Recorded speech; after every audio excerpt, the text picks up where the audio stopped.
I've been a lifelong Samsung user. My journey started from the Samsung Galaxy S1. After the Galaxy S1, I started using the Galaxy Note series and I gave up on the Galaxy Note 8. After that, I switched back and started using the Galaxy S10 Plus, which was the first Samsung phone with a new form factor, with a new design, and with a new display.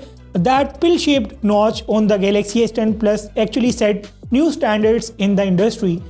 After the Galaxy S10 Plus, I skipped the Galaxy Note 10 series and I also skipped the Galaxy S20 lineup because of the obvious issues that we had back in the day. And I also skipped the Galaxy Note 20 lineup.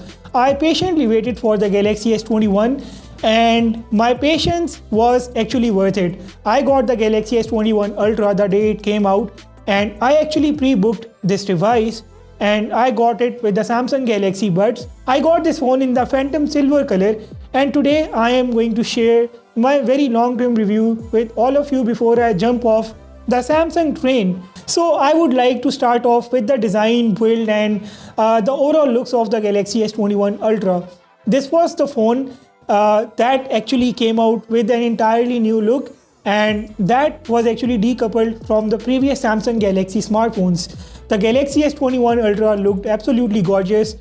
This phone in the black color looked better, but I have a habit of not opting for something that is common, so I decided to go with the Phantom Silver color and I think this was a very good decision. The Phantom Silver color of this phone actually cast a rainbow effect when you expose it to light. It's gorgeous.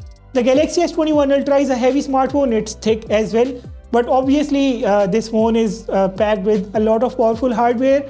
It's got a huge battery inside and all these features make this pretty solid and heavy. The Samsung Galaxy S21 Ultra, obviously it's got a quad HD display. This phone did a lot of first. First of all, it had the 120Hz refresh rate, which worked with the quad HD resolution, the adaptive refresh rate.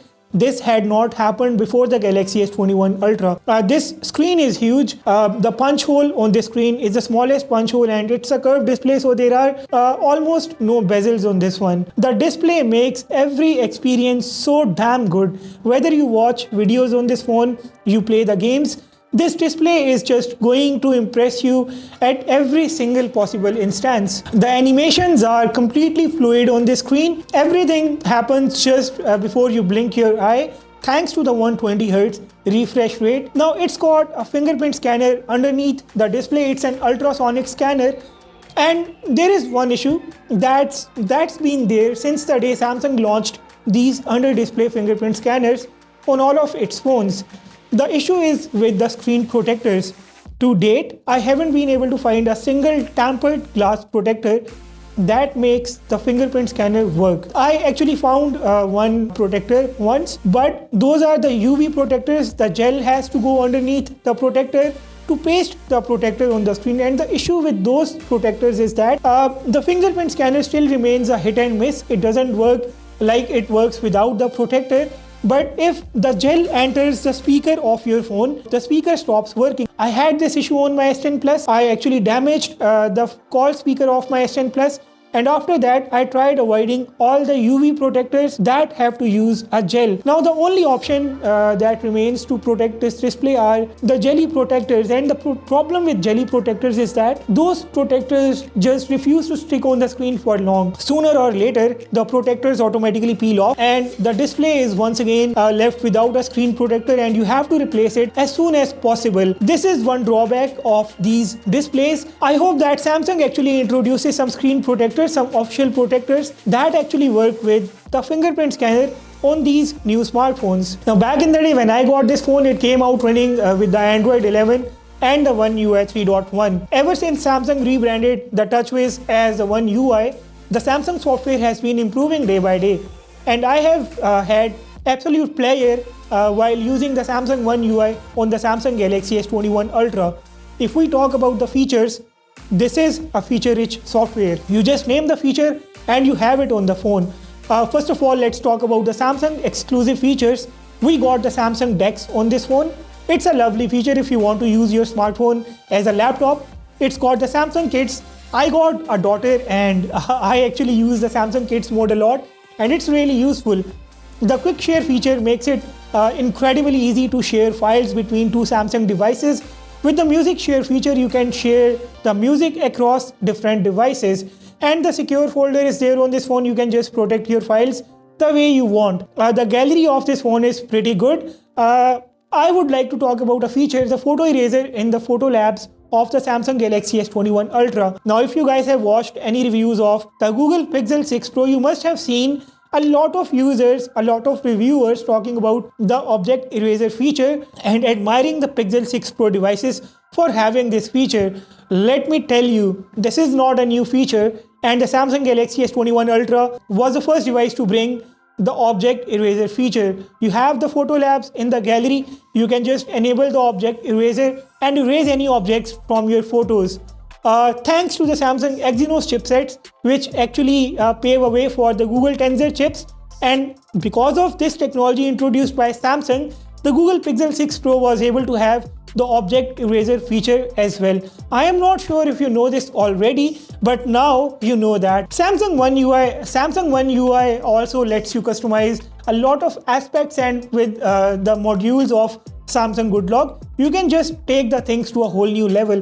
I have actually modified a lot of things on my phone using the Samsung Good Log. As you can see that I have this 7x7 formation of the icons on the screen. You can add internet speed meters, you can customize the entire quick toggles, the notification panel, the status bar, pretty much everything of the Samsung One UI launcher using the Good Log application. This customization flexibility is not available on any other UI, at least for now. Back in the day, I had some battery issues on my Samsung Galaxy S21 Ultra. I was not liking the battery output of my phone. I then flashed the Samsung One UI 4 beta variant, the Android 12, and the battery issues got worse.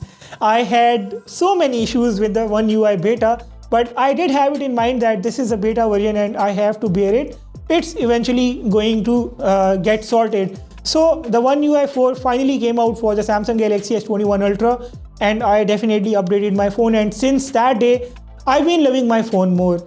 First of all, the battery drain issues got fixed. I have been just having a great battery output from my phone. I am a crypto trader as well. I keep watching the cryptocurrencies in the Binance application all day long. I refresh the application every single minute. I also watch a lot of content on social media. I use Twitter more than a lot, and I think I just do a lot of injustice to my phone. Despite that, my phone gives me about 6 to 7 hours of screen on time on average, and if I use my phone moderately, it easily gives me 8 hours of screen on time, and if I just use my phone politely, it easily gives me 9 to 10 hours of screen on time.